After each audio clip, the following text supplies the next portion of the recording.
hopefully going to go, I don't know exactly how much time I'll need. So I'm going to go quickly because we don't want to miss anything. And I want to have you have a chance to ask questions at the end.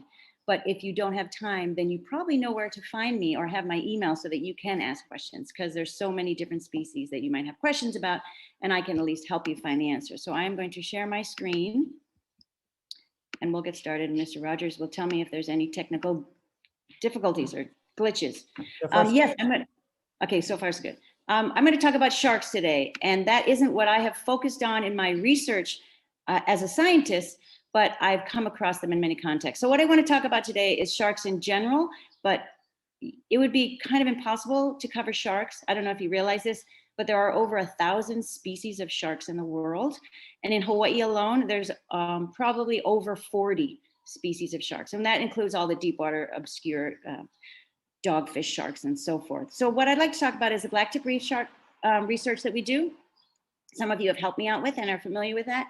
But then just go through the experiences that I've had. So I'll tell you the stories that I've had with certain sharks and shark species. The reason why I'm starting with this image is because I really want to emphasize the facts that many people think of sharks as like man-eaters, but they're really just man-biters. When there's a shark attack, it's almost invariably a mistaken identity. And the reef sharks, like the reef sharks that we study, they really have not been documented at all killing anyone. And this in this picture is a tiger shark in Midway Atoll. I'll talk about my work there. We did see very large tiger sharks, but in most contexts, they're shying away from you. They're probably more scared of you than you are of them, maybe not for some of you. And so I want you to think of them more as a species that has gotten a bad rep. So moving on, just quickly go over my backgrounds for those you aren't familiar with it, and I'll do this very quickly. I grew up on Oahu, went to University of Hawaii at Manoa for my graduate work. I worked with dolphin cognition, their thinking, language learning. And that same facility with UH, I worked with humpback whales through University of Hawaii, and then was hired by Cornell University to work in the islands. I was then asked to be on a project in Far East Russia studying a population of gray whales that they thought was actually extinct. It turns out it's critically endangered. They were starting some oil exploration and seismic exploration there. So I went a few years on a team to study the gray whales with Russians and Japanese researchers. Then I went to warm and sunny Hawaii again, to the northwestern Hawaiian Islands, and worked on Midway Atoll. And I'll show you some shark images from there to study spinner dolphins. I was head of a project studying the spinner dolphins that rest in the lagoon at Midway Atoll in northwestern Hawaiian Islands. Then I came back to the Big Island and made babies and decided to be a teacher. And before that and ongoing, we have the Hawai'i Marine Mammal Consortium, which is our nonprofit here on Hawaii Island doing marine mammal research. And obviously, I'm also a teacher at the wonderful Parker School in Waimea. So we're all relatively familiar, I believe, with Parker School. What is HMMC? HMMC is, again, the nonprofit that I am a founding board member of. It's the Hawai'i Marine Mammal Consortium. There's our website if anybody wants to look into it. And I work with 3 others, and we're on the board of directors, and I cannot recommend higher enough than you work with people that you have fun with and you respect and you love what you're doing, because I am very lucky at Parker and at HMMC to be able to do that. So what does HMMC or Hawai'i Marine Mammal Consortium do? We do research on humpback whales, on any marine mammals that we find offshore. We do boat-based research and shore-based. We work on odontocetes. Think of teeth, odontocetes. Those are all the toothed whales and dolphins. So if we find spinner dolphins, like in this picture, we also work with blacktip reef sharks, as Mr. Rogers mentioned, and we do education outreach. We have school groups come to do the research with us, and we do public speak. We go to conferences and so forth, but also here in the community. We think it's really important to share the knowledge that we have about the ocean and people so that they're more likely to conserve our oceans. We are also on the disentanglement network. So if there is an entangled humpback whale, we are called to go out and attach a telemetry device, radio and satellite telemetry, so that we can track the whale and get the actual trained rescuers out there to disentangle it. But wait, you should all be thinking, this is the Hawai'i Marine Mammal Consortium, and sharks are not mammals, are they? No, they are fish. They are cartilaginous fish, like the sharks and the rays and the skates, but they are fish. They are not mammals. They do not come to the surface to breathe. And so why does the Marine Mammal Consortium study them? Well, let me tell you, we do most of our research off of Kauai High. So this is our study area for our whale and dolphin research. And right in here is a bay called Pelekane Bay. And we had heard and we had seen that there are blacktip reef sharks that frequent the bay. And for those of you that looked for sharks with me, if you were lucky enough to see them, you're just seeing these dorsal fins up out of the water, even though they don't need to breathe. They're very conveniently sticking their dorsal fins out of the water. And we became intrigued with that. We do a lot of photo identification work. And we thought, hey, we can do it on these sharks and help out with awareness for this bay. This bay is full of silt and murky water. They built a harbor there, and it's really influencing the environment. And this being a top species, it's going to be a good indicator species. So we started to take pictures of the sharks, and the behavior of the sharks was really interesting to us as well, because they would cluster, they would follow each other, and they're slowly cruising the bay. They weren't actively foraging ever, as far as we could see, but we were able to get identification photos by looking at the pigment. If you're really lucky, sometimes a shark will come close and you can see it through the water here, but here you get a good view of the body of the blacktip reef sharks. They don't get much more than about 6 feet. They're very shy. We have tried to use underwater pole cams to get a sex on the animals so we can tell who the males and the females are that we've identified, but they're very shy and they won't really let us get much closer to get those photographs. Very timid sharks. But we started observations. We have a monopod with a long lens camera to get even really distant photographs of the dorsal fins. We have volunteers that work with us. We have school groups and students that come and help to get these photographs. And you can see the pigmentation pattern. And studies with other populations have shown that these patterns last the life of the animal. So you have basically like a fingerprint to tell this animal apart. The other side will look different. So we really don't catalog the animals until we have a good right side. And then hopefully we can get reliably both sides of the dorsal fin. So these are other examples. Again, with blacktip reef sharks, instead of just a gray fin, we're very lucky to have the gray and then white and then black. And with the sun shining on it, it stands out very nicely. And you can see how all these patterns are different. Obviously, we couldn't match these with each other because this is a right and this is a left. Who knows, maybe this fellow will turn around and look and this will be him. So we have to rely primarily on the right sides. And then if we have them matched up, we can use the left as well.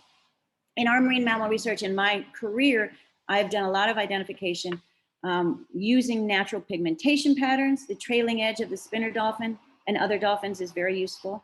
If this was a black humpback fluke, this is the ventral or the underside of the fluke, you could look at the trailing edge if there wasn't obvious pigmentation patterns. So natural scarring is a really good use of identifying an animal because it's non-invasive. You don't have to stick a tag on it. You don't have to brand it or tag it in any way. And you can take photos from a distance. With the blacktip reef sharks, we were excited to be able to use the methods that we've been using with marine mammals on a shark species. And we started the project as just a pilot project to see and maybe write a paper on. And we've been doing this now for 13 years, cooperatively with the National Park Service down there.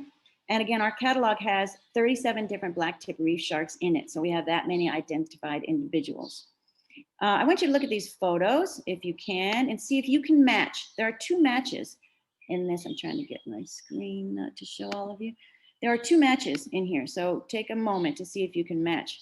See if you can see who matches. So this fellow matches with this one. I'm sure you all got that correct. This shark here is matched down here. So that's just an example. And we do this all by eye. There are algorithms. There's artificial intelligence now that can take a huge catalog of whale flukes or dorsal fins of dolphins and start to sort them out. But the final matching with any photo identification project is typically done by humans because they have that skill. So why are we studying sharks in Pelekane Bay? And why have we thought it was important to stay with this long-term research that we do? Long-term research is valuable, invaluable. It's amazing how little long-term research you have on marine mammals and marine species in general. But those long-term projects can tell you about impacts that we could be having or have been having. The population of sharks, all sharks worldwide, is almost invariably endangered because of bycatch, accidental catch in nets, because there's still a lot of demand for shark fins in parts of Asia for shark fin soup. In Hawaii, the shark, and we'll talk about this a little bit, is revered, and it's a huge part of Hawaiian culture with deities, the gods, Akua, and Aumakua in people's families. Pelekane specifically has a great connection to Hawaiian culture, and we'll talk about that. And Pelekane Bay, which again is in Kauai Bay, just below the Pu'ukohola Heiau there, is an important site for the sharks, but there's also been a lot of development with the building of the harbor there and all the runoff from uplands. And if you think about the cattle and the goats and so forth and the hooved animals breaking down the watershed, there's a lot of runoff into Pelekane Bay. So we want to be able to track the health of this indicator species. One of the first things we did, well, after we'd been researching for a while, was we made a brochure. This is a 3-fold brochure for the park that they give out at the visitor center to tell people about what we've been doing and the importance of sharks in this area and their connection to the Hawaiian culture. This is the back of the brochure. We also made a sign. So we got a cooperative grant, Hawai'i Marine Mammal Consortium and the National Park Service, to make signage down there to inform people about the sharks. This is a compilation of some of our sighting data, but it only goes through 2010. But you can already see here that we started to see, and it was pretty obvious anecdotally, that there was a higher number of sharks around the time that we're entering right now. So this is a good time to look for them. So whether you're going with me, I'll send out another invitation, or you just happen to be in Pelekane Bay, I highly recommend, especially now, that you go down and see if you can see, anytime you happen to be in the area, check it out and see if you see dorsal fins. Again, we've identified 37, and we have one individual that we've seen actually the whole time. So again, we basically started our research kind of when my son was born, 13 years ago, and that is about the life expectancy of this species of shark. So that's pretty interesting there. A little bit about Pu'ukohola Heiau, the Hill of the Whale. Heiau is a temple. This is an active temple. This isn't just a historic monument. This is a heiau, or a shrine that is in use by the Hawaiians. Very important culturally, very important historically. In this picture, you can see Pu'ukohola Heiau on the summit of the Pu'u up here. Down here, there's another heiau. There's actually 3 heiau on this site. Pu'ukohola Heiau, Mailekini Heiau, which in the time of Kamehameha I, who had Pu'ukohola built, this was really just a fortress. He put his cannons on Mailekini, this older heiau. And then there's a 3rd heiau in the water. So again, Pu'ukohola Heiau, Mailekini Heiau, and down in the bay, and this is an estimated location that the Park Service left out. I've heard from others that it might be closer in, but this is a heiau called Haleokupuni Heiau, and that is a shark heiau. It was dedicated to the sharks. Offerings, sometimes of humans, were left on the heiau platform as an offering to the sharks. We see a lot of blacktip reef sharks there, but if you're going to put an offering out there, it's very likely that they had the larger, the niuhi, or either the tiger sharks or great white sharks coming in. Many species of sharks, I would guess. So again, from the ocean, you have Pu'ukohola Heiau, Mailekini Heiau, and in the water, this is probably the remains of Haleokupuni, the shark heiau, which was basically a platform. Here's another picture that we took at very, very low tide, and you can see the rock debris. Right now, there's a bunch of actually trees and branches. We had a fire a few years back, and then a huge flood, and there's a lot of debris in the water. This is an old bad quality picture of a bad quality picture on a wall in the visitor center, the only one I know of that exists for the heiau. And here you have a human. This is probably in the 30s. You see some vessels in the bay. You see this mound, if you can see it. I can show you the picture. This mound of rocks. That is the platform that would be exposed at low tide. That is Haleokupuni, the heiau, where you would put your offering. So the tide would come up and the sharks would have access to that. So we have talked to local fishermen. You have to make sure that you notice that there is a shark in this picture. And they come in very shallow. We have talked to local fishermen. We have talked to local kupuna of the area, and they will tell you that this is not a new thing. For generations, these sharks, some sharks, and certainly the blacktip reef sharks, have been using this site. And it is very important to shark species and again to the culture. This kupuna, the 73-year-old woman, told us that her mom wouldn't let her go in the water in July and August. And that is actually the time where you have the larger sharks pupping. This is a depiction by Herb Kauai of Alapa'i, and he had his leaning rock where he and his entourage would watch the sharks take the offerings that were offered on the heiau. Right now, the rock still exists, but the top of it has been broken off here. That's down just makai of Pu'ukohula heiau. Again, sharks are really important in Hawaiian culture. Here you have Pele and her sister Hi'iaka, but her brother Kamahoali'i could take the form of a shark, and he helped guide her to Hawaii. And when she discovered Hawaii from Kahiki or Tahiti, here's just another depiction of Pele and her brother Kamahoali'i. Sharks are one of the species that are considered to be your aumakua for certain families. So your spiritual, your ancestral guardians their spirit could take the form of a shark. And the kahumano would be someone in the family that was charged with taking care of the sharks and maybe even going out and feeding the sharks. And this was said to happen at Pelekane Bay as well. You guys have probably heard of Kiholo Bay or been there. Kiholo is the Hawaiian name for the fish hook that would be used to catch a shark. So Hawaiians did hunt for sharks. They did fish. This would probably be a sport of the ali'i. And at times you might even drug the shark with some kava, a mild narcotic, right? And then drag it around and get it near shore. And it would be a sport to actually try to ride the sharks after you captured them. And they would use every part of it. So again, these are two more kiholo, or the hooks used. The skin of the shark could be used for your pahu skin, for the skin of your drum. The skin, I understand, was also used sometimes as sandpaper. It's very rough, as many of you know. This is a weapon, leo mano, right? The mano is the shark. This is a lei of shark teeth. And these teeth obviously are made to cut flesh. So they would be a very good weapon if you were in battle. Here's another example here. I want you to take note of the fact that these shark teeth are different from these shark teeth. And here's a close-up of these. And you can see how the Hawaiians attached them. They would use senet or any kind of fiber. My understanding is sometimes they actually used whale baleen to help in these kinds of attachments. And then tattoos in Polynesia in general were very common. And often there were triangles, oftentimes representing the teeth of a shark that would help give you the spiritual power, the mana that a shark can afford to you as a warrior. So here are the two teeth that we're looking at. And many of you, I'm sure in your brains, already know the answer to this question. Niuhi is the Hawaiian word for any man-eating shark, as they called it, large sharks. But these look very different. And the reason they look different, and you should be able to tell them apart, is this would be a great white tooth, a shark's tooth, the triangle. And when it's shaped like this and it's large, you can pretty much be sure it's a tiger shark tooth. And so I have a shark jaw in my classroom. Many of you have seen it, but you can come and see it. And then if you haven't seen it before, you can try to guess which shark it belongs to, because it does belong to one of these. Shark teeth were so valuable that if you didn't have access to them, and these are more modern, when cattle came to Hawaii, people would actually use cattle bones and carve them and fashion them, sort of like biomimicry, fashion them to be like shark teeth. So you would take a cow's bone and use it to make a shark tooth weapon. So this would be something you put on your knuckles in battle.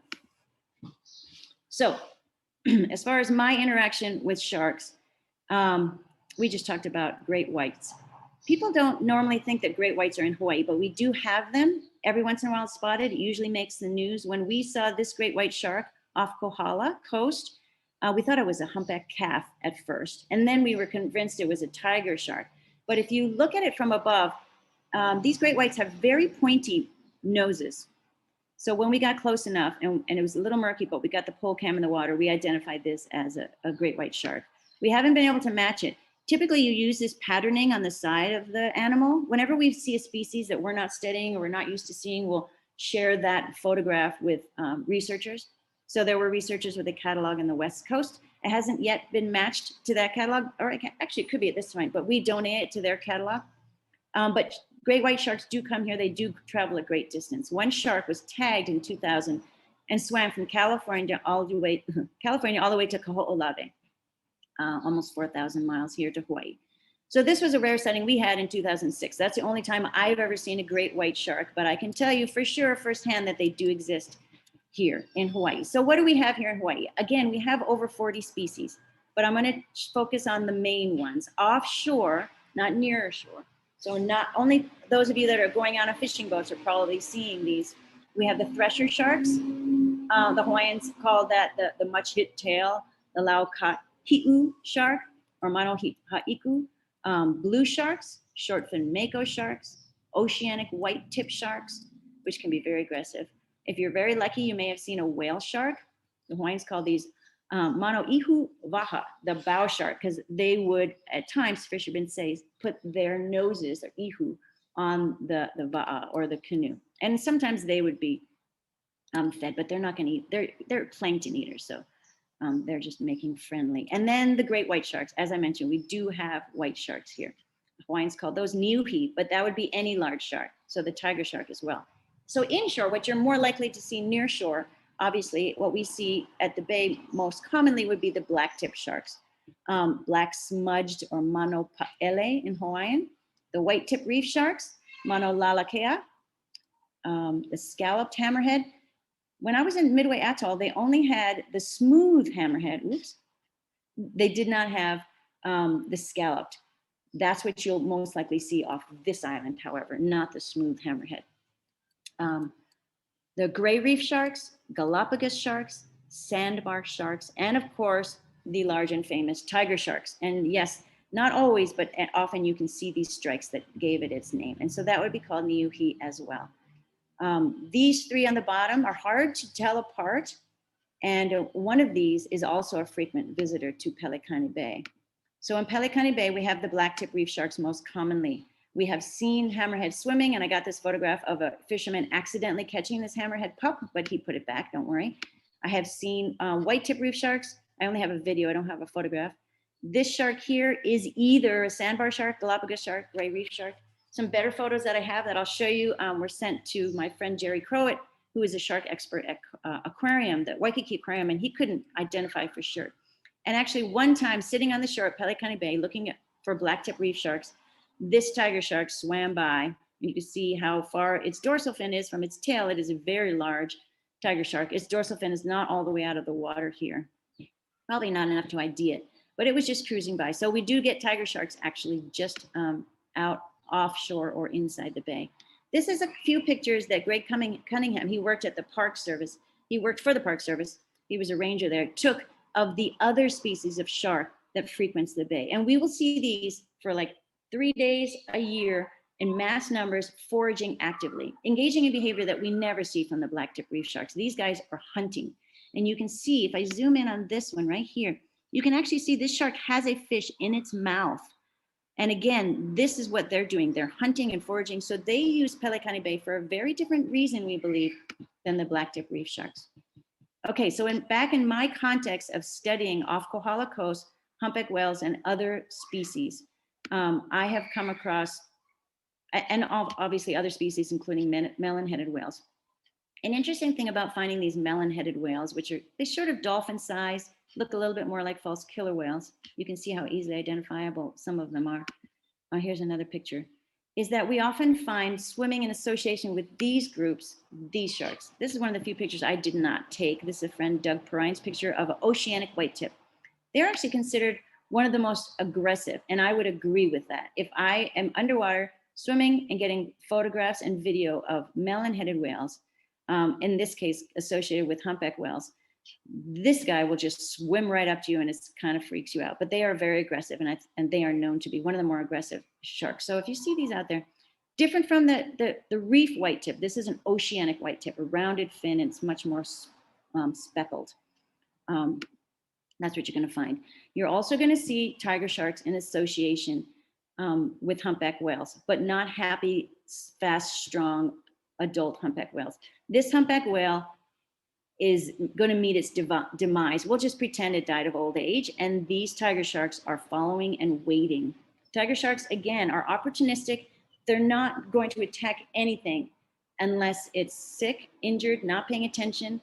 So these sharks followed this humpback, again, I didn't take this picture either, followed this humpback whale, and then when it died, they quickly made a meal out of it. So this is off of our coast, a couple tiger sharks going at a humpback whale that has just passed. And it was interesting because you think about how Andrew Hara was talking about watching the volcanoes and seeing the majesty and the beauty and the devastation. It was very similar to when you study animals in the wild, because it's awesome in sometimes a beautiful and sometimes a disturbing and saddening way, but at the same time, it's all the cycle of life. It's how we all exist in this world, and it's impactful regardless. I'm going to go back to my first experiences with sharks. So we talked about the Kohala Coast, but I've seen sharks in other contexts, and mostly that's within the northwestern Hawaiian Islands.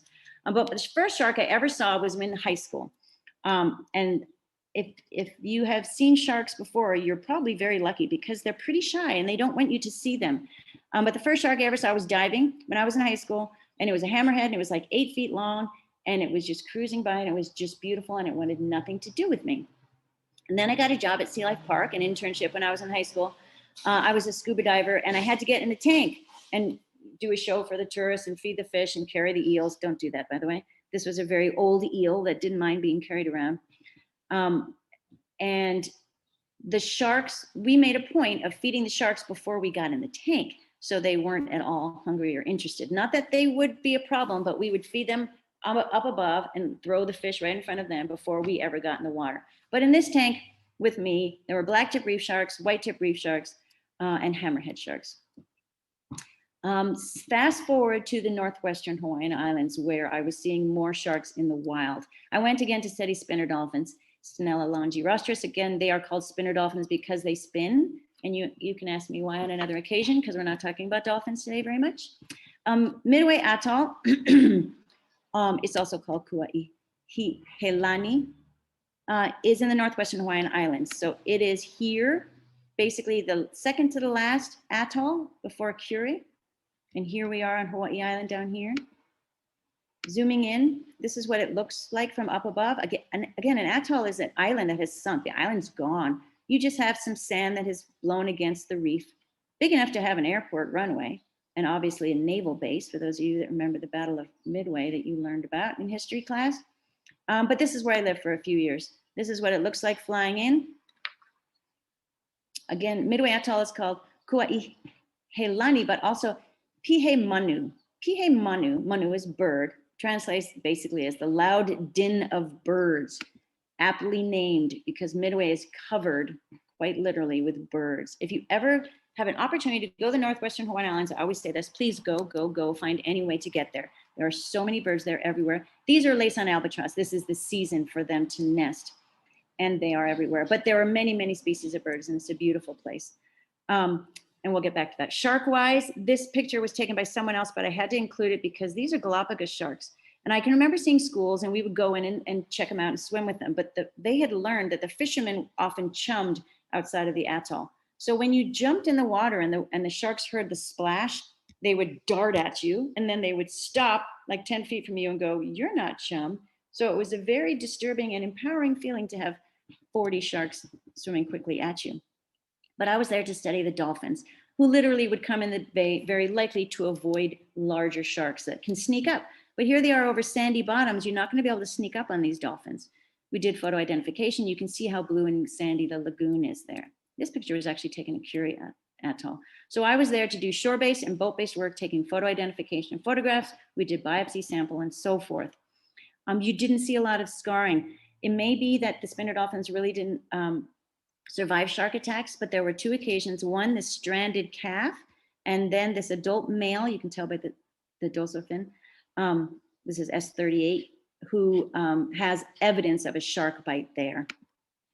And then we have these kinds of wounds, and some of you are familiar with those. See this core removed from this animal? This is a shark bite. It is a shark bite that you see on monk seals, you see it on sea lions, you see it on large game fish, and it's made by this little shark, which I've never seen, but I've seen evidence of it all over the marine mammals that I study. They're not very long, about 1/2 meter. They have bigger teeth relative to their body than the other shark. The cookie cutter shark makes nasty wounds, but marine mammals heal very well and very nicely. Here you can see an unsuccessful bite. Here you can see a cord taken out, and the animal's probably spinning. So they'll use their suction cup to glom on, the animal darts away, and they can cookie cutter a piece of flesh out. This animal has cookie cutter bite and then some wounding from a remora. Those were spinner dolphins. Here's again the tiger shark that we see in the lagoon. They sometimes will prey on the monk seals, but but not if a monk seal is healthy and paying attention. It's too much of a threat. They sometimes will prey on the turtles if they can sneak up on them. I have seen them attack turtles. They'll want to come very quickly. That's how larger sharks attack. They are mostly wanting to eat these guys, strangely enough. Midway Atoll, as you saw, is covered with mole, Laysan albatross, and black-footed albatross, the ka'upu. They mate for life. They meet on Midway. I'm picking up the pace so I don't run out of time. And they make their babies and they feed them. And their clumsy babies get big very fast. And just like you all in your awkward teenage years, they look pretty dorky when they're fledglings. They're losing their fuzz, getting their feathers. And they have to learn to fly. Laysan albatross and black-footed are so big that they have to run and they need wind to get up and up. And they need to practice. It's like, okay, go fly. I've never been taught, but I'm going to do it. So this, if you're lucky, not lucky, well, if you happen to be in a certain place, you might see a shark. This is a tiger shark trying to eat this bird who is innocently sitting on the water, deciding when his next attempt at flight would be. But I don't want you to pity this guy too much because these sharks have a hard time. If you ever tried to bob for apples, you know what it's like to catch these birds. But if you've ever tried to bob for apples from under the water, you can see that it would be much harder. We were tracking dolphins and a tiger shark was very nearby, and we saw this black-footed albatross fledgling sitting on the water, and we saw this about to happen. So we got some footage here of this shark trying to eat this black-footed albatross fledgling. My husband was on the boat. He was visiting. He got very lucky. You can see the nictitating membrane on the shark is closed. He's protecting himself. This bird is not giving up. He's pecking at this huge, this is probably a 14-foot tiger shark trying to eat this bird. And I will tell you right now that he tried 8 times. This is the last picture I got. But he did not eat this albatross. This albatross survived 8 attempts to be eaten by this poor, hungry tiger shark. And he got away. And that's him actually living on, learning a lesson. Debris is a big problem at Midway and elsewhere in Hawaii. And this is a sad story some of you have heard, where we came across one of our dolphins entangled on its mouth. It couldn't feed. You can see there's netting around the mouth or the rostrum of this bottlenose dolphins. This is an adult male called rough edge. You can see with the males, it almost looks like their dorsal fin is on backwards. It's so up and erect. Here you see it again. The netting is around his mouth. I was able to get underwater footage of this animal as well. Because they're protected by the Marine Mammal Protection Act, we had to get permission from the National Fisheries Service to try to rescue this animal. But since it could swim freely, we had a really hard time trying to net it. We got some experts from Dolphin Quest and the National Fisheries Service to come. This is me. This is a fellow that I knew from Dolphin Quest, and they sent their capture net. So this is the kind of net you would use if you were trying to capture a dolphin to put into a captivity. This animal right here is just this dorky juvenile having fun bow riding. He's not who we're after. We were unable to capture rough edge and rescue rough edge because rough edge wanted nothing to do with us, didn't know we were trying to help him. But the reason why rough edge is included in this talk is because this lone entangled dolphin that sort of separated itself from the group, stayed 100 meters away, started to attract sharks. So we started to see sharks, and it wasn't the season for fledglings. So obviously they sensed that there was an animal in distress. And you see the shark in very shallow water. And the shark was nearby. Oh, this is a story. This is reminding me to tell you a story. One of the days when we were trying to catch this dolphin, there was a plastic bucket lid floating on the surface. We didn't see it, but we were tracking a shark because on our way in, we saw this big shark. We said, let's get some footage. Let's get an ID on this shark. Following the shark swims around the plastic bucket lid floating on the surface, comes right next to our vessel, which is about the same length as the shark, and whacks the vessel with its tail. That was the only time I've ever received aggression from a shark. And it was much more the type of aggression that you would get from one shark to another shark. Like, that's my bucket lid. I don't know if it's edible, but I'm going to check it out and you back off. But the driver of the boat literally screamed in a very high-pitched voice, and we zoomed away. But we were in no danger, of course. This is what the dolphins do when there's a shark nearby. They get in very shallow water over white sand. If they come across a coral reef, they go very fast because they get the creeps. They don't want to be over coral. They can't see the approach of a shark. They did their best to stay over white sand whenever there was a shark nearby. And there was a lot of tail slapping, I think, to tell others what was up with the sharks. We talked about entanglement. We had a dolphin that was entangled on this island as well. that we documented over time. This is really sad, but this rope is cutting through the dorsal fin. But then one day we saw it and it had no rope. And we were like, oh, how wonderful. The rope came off. And the next photo on the other side shows you that the rope was probably removed by a shark.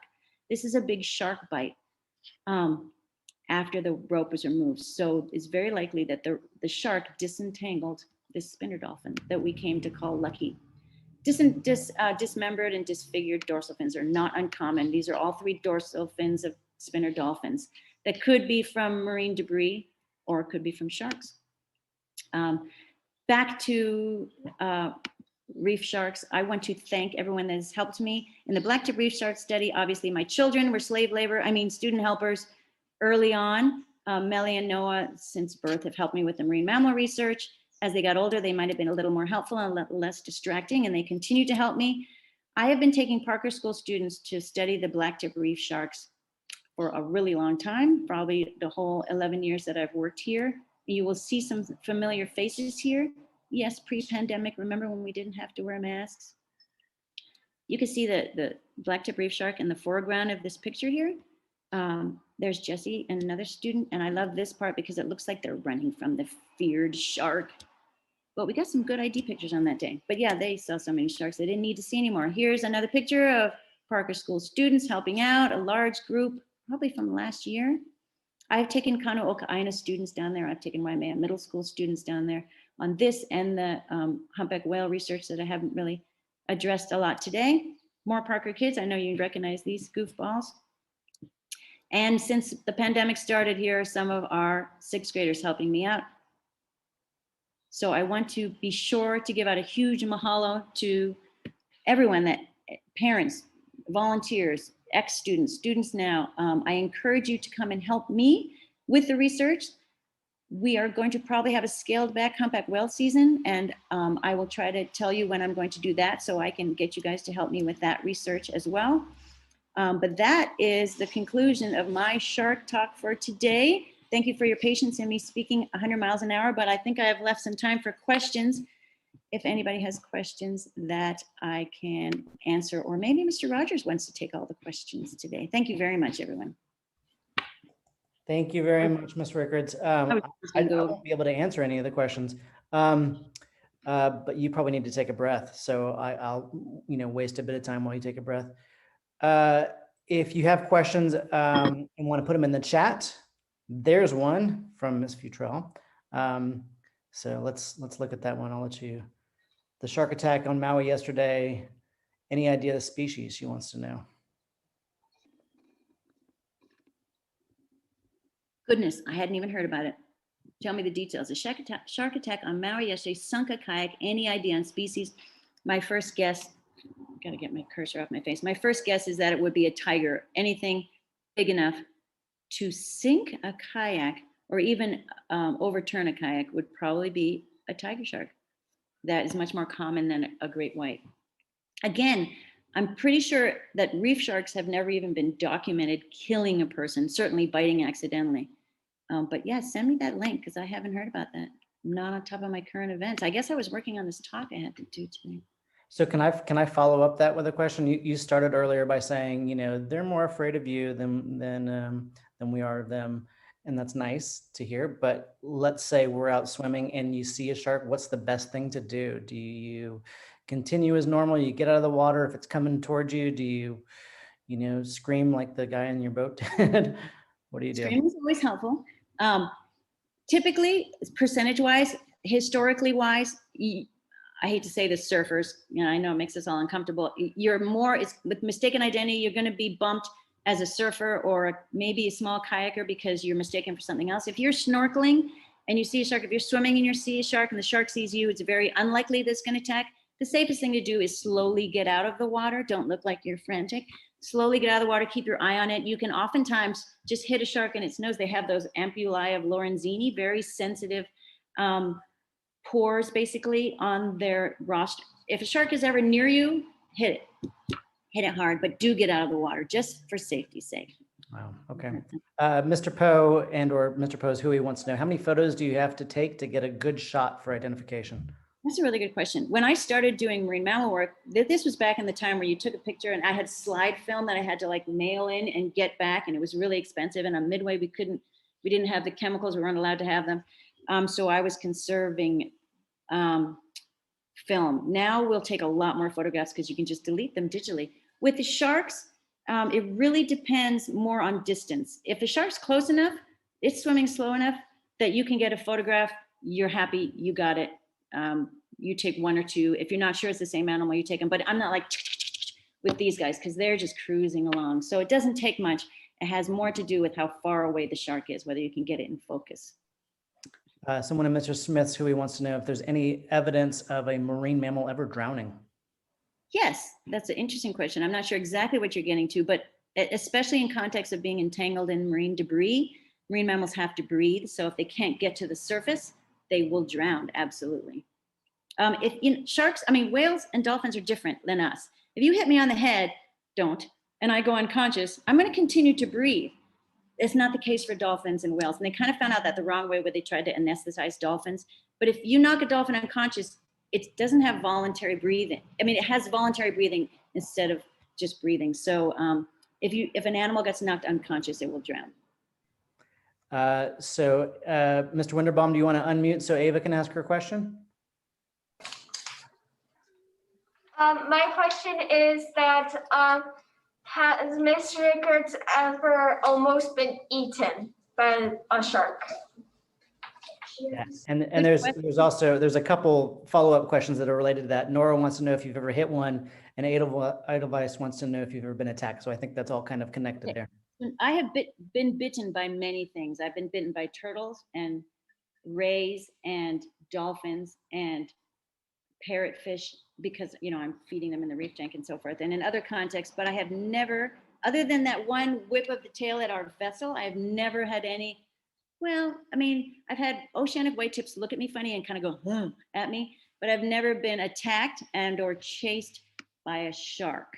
So I don't think I've come close to being eaten by a shark. It'd be fair to say you're more fearful of middle school students than sharks. Absolutely. Yeah, absolutely. Okay. As we all should be. Sure. Delphina Dorrance wants to know, are the dolphins still fine? I think this is Orion's mom. Are the dolphins still fine with the fin shark bites? Yes. Okay? Marine mammals have an amazing ability to heal. They stop their bleeding very quickly. I have seen really nasty cookie cutter shark bites or fins come off, and they're healed almost completely within a month. So they have the way they can constrict their vessels. It's amazing how well they heal. So they'll be fine. Yeah. There's dolphins that have survived without like entire flippers. Well, why you mentioned that they heal so well? Why do they heal so well? Is just the ocean water is I think it has to do with their physiology and vasoconstriction, basically. So their vessels will constrict so they don't bleed out, for one thing. And I don't know why they're really. It's funny that we're talking about marine mammals because they do heal very quickly. I don't know the physiology, but sharks are actually really famous for not getting sick and not getting cancers and healing really well as well. Part of that has to do with the texture of their skin and the bacteria and so forth. Right. But yeah, I think it's just more the constriction of the vessels for the dolphins. So 2 questions here. Dylan wants to know, how long do sharks live? And Ms. Lunchik wants to know, do sharks need to drink water? The blacktip reef sharks live about 13 years, estimated. The larger the shark, probably the longer it lives. And you'll have to Google it and let me know, Dylan, because I don't know how long the great whites or the tiger sharks, their life expectancy is, but I would expect it's maybe like 20 years or something like that. But there's so many species, it would really vary. As far as drinking water, no. Sharks and dolphins and whales don't drink any water. They're in salt water and you don't want to drink that. It's going to dehydrate you. They get all their water from their prey. So they'll get water out of they eat a fish, and the fish that they eat has a certain amount of water in it. The fish will get its water from the algae or whatever it's eating. There's some people that believe physiologically sharks and dolphins might take a little bit of water from their surroundings, but most of the water they get is from their prey items. Okay, so we'll let this be the last question. Auntie Joni wants to know, if a blacktip shark dies in the bay, do their friends eat them? And I would say, if they do, they're not their friends. That would be my first thought. I would disagree and say yes, that they would eat them. Actually, blacktip specifically, the mother's pup in very shallow, secluded areas so that the other animals don't eat them while they're still living. So sharks are very opportunistic. If there's a dead, bloody thing in the water, excuse my visualizations here, they're probably going to eat their friends. And Mr. Smith said that if middle school teachers die in the bay, do their friends eat them? I think their students eat them, I think is probably the answer to that Middle one. school teachers are eaten by us. On that note. That's a very dark note to end on. Thank you so much, Ms. Rickards. That was so much information in so little time. That was so many fast. fantastic stories. So thank you so much. And it sounded like she said during the Thank you. Oh, there's a whole thank you. Wow. So remember, there's a jaw in her classroom, and one of the things you have to do if you're going into her class is see if you can identify which shark it came from, right? I also have a shark in a jar too. A whole shark in a jar. So you should come and see it, everyone. So thank you all. If you have any follow-up questions for Ms. Rickards. Thank you. Thank you. Thanks, everybody. Thank you. Bye. I'm watching the chat. Thanks, everybody. Thanks for putting up with my fast speaking.